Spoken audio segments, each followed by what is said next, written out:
تسلم عزيز الحكومة وسعر اللحم يبلغ 70 درهم للكيلوغرام، وسيسلم الحكومة واللحم يساوي 140 درهم في المغرب برغم كل الدعم اللي دار وكل شيء.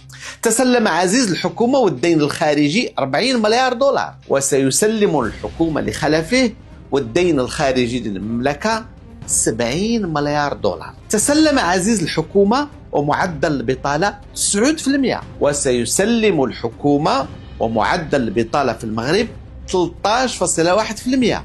تسلم عزيز الحكومة والمغرب يحقق اكتفاء ذاتي في اللحوم بنسبة 99%، وسيسلم الحكومة وواردات الحيوانات الحية تصل فاتورتها ل 6 مليار دولار، حوالي 60 مليار درهم. تسلم عزيز البلاد وبها 4400 مليونير، وسيسلمها وبها أكثر من 7500 مليونير. تسلم عزيز الحكومة وعدد الفقراء 1.4 مليون نسمة 2022.